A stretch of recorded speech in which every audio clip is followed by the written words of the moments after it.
você que vai garantir que eu possa expressar sempre a minha opinião com base na verdade. Você pode entrar em www.paulofigueiredoshow.com/apoie, o link está aqui na descrição, e além de conhecer o meu site, que está muito legal, tem todas as notícias, artigos que você precisa ver, etc. Todas as minhas redes sociais estão lá. Tem duas formas de apoio. Uma baratinha, $7 por mês, que com o cupom de desconto que está aqui na descrição fica 5 por mês.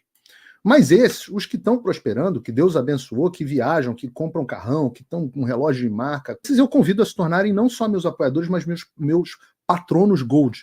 $49,99 por mês ou $41 no plano anual.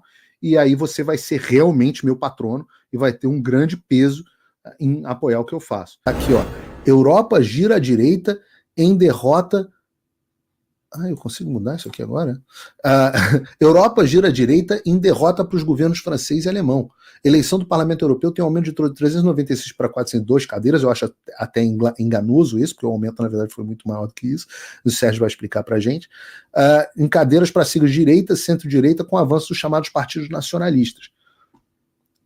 Então, depois da boa notícia em Portugal, a gente teve essa... E só se fala nisso no mundo inteiro. Para discutir esse assunto, eu vou trazer o grande jornalista português, o jornalista português mais odiado pelo Alexandre de Moraes, meu querido Sérgio Tavares. Como você? Obrigado por ter vindo ao Paulo Figueiredo Show. Olá, Paulo, muito obrigado pelo convite. Saúde também toda a audiência que esteja aqui a assistir, e são bastantes. Eu também estava a acompanhar e até reitero uma frase que aí disseste, que enquanto houver um preso político, os brasileiros não devem deixar as ruas, e eu subscrevo essa frase. E é bom estar aqui porque, de facto, aqui na Europa está em transformação e eu acredito que este vai ser um ano muito importante. Depois disto que aconteceu aqui na Europa, e já vamos falar sobre isso, o que poderá vir aí dos Estados Unidos, eu acho que vai dar aqui um volte-face no tabuleiro que estamos aqui a jogar favoravelmente.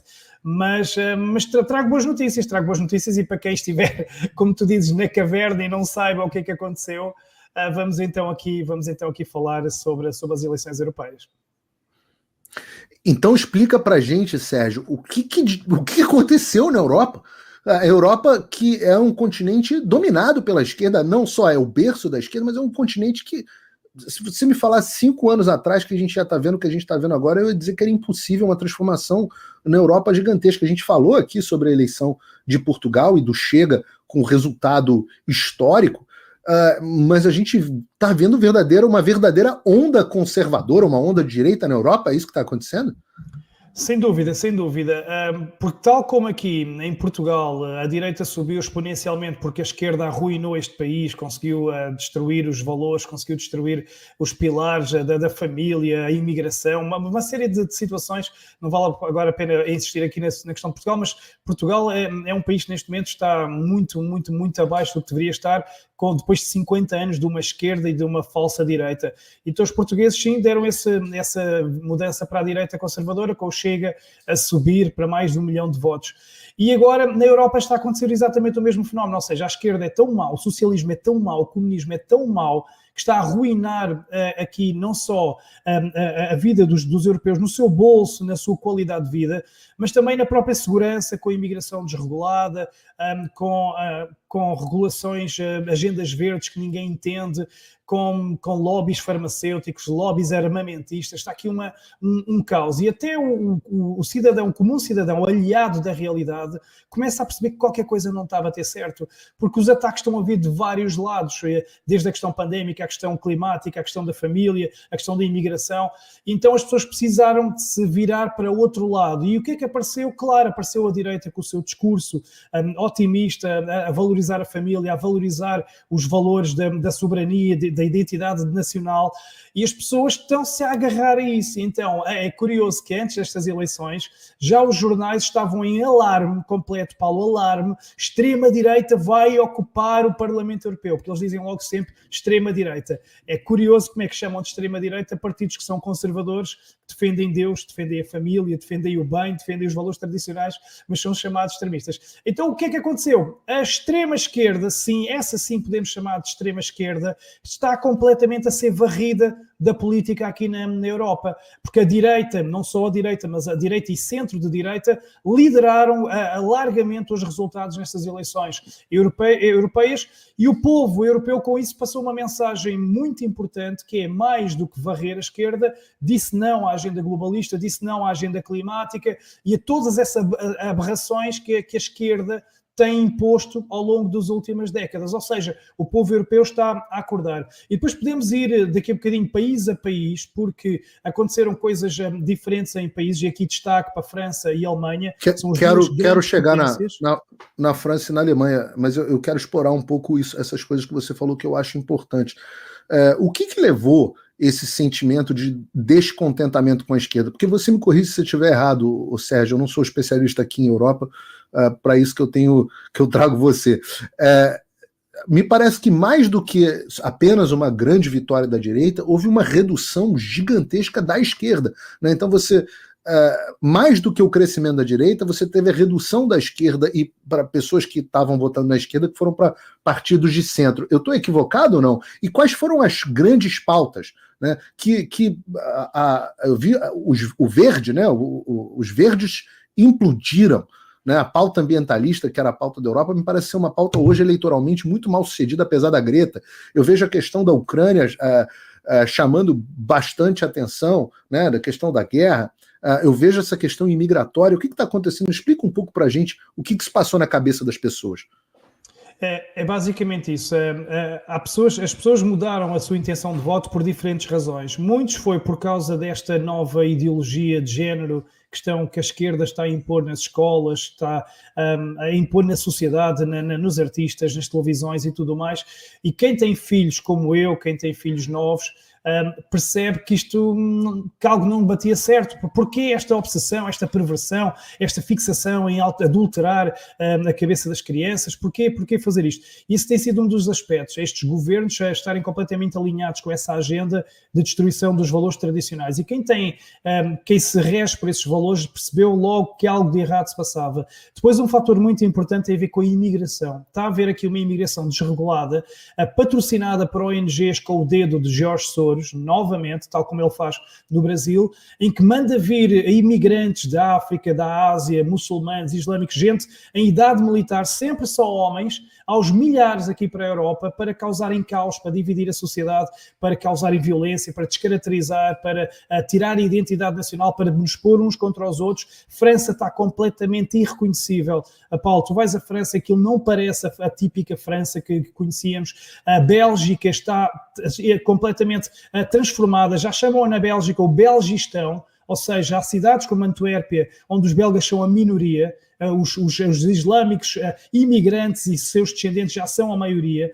Na Suécia, que era o país mais apolíneo aqui da Europa, o exemplo, agora com mais de 10% de imigrantes, tem vivido caos social, com lutas de gangues nas ruas, tem tido o exército nas ruas a parar esses tumultos gravíssimos, estão já a repatriar imigrantes, ou seja, e tudo isto com dedos de ONGs e com a complacência dos governos que estão a dizer sim a essa imigração desenfreada, não impõem regras, e os únicos que estão a querer pôr um travão nisso é a direita. É o Chega em Portugal, é o Vox, é a Le Pen, é a Meloni, ou seja, e as pessoas percebem, espera aí, estamos a ser invadidos. Aqui em Portugal tem zonas onde já não parece Lisboa, parece o Bangladesh, parece a Índia, e zonas completamente que quem crescia aqui tinha as suas lojas típicas, as suas lojas do fado, os barbearias, e agora completamente descaracterizadas. Aumenta também a violência, e esta onda de violência pela Europa, este tumulto, este caos social, os guetos, estão a explodir aqui na Europa, e os europeus estão completamente fartos. Por isso é que países como a Bélgica, a Espanha, a Alemanha, etc., estes movimentos de direita que defendem uma imigração regulada, levaram esta alavanca gigante. Esse foi para mim um dos principais fatores, mais até do que a questão da ideologia de género. E a terceira questão tem a ver com a própria agenda climática, porque as normas que vêm da União Europeia para os países asfixiam os agricultores, e os agricultores estão fartos do plano agrícola comum, do Pacto Agrícola Comum, e que está a asfixiá-los. Eles dizem que mais vale estar parados e receber subsídios do que estar realmente a produzir na terra, e portanto também essa questão da agenda climática já começam a perceber que tem muita coisa mal contada e que afinal há outros interesses por trás.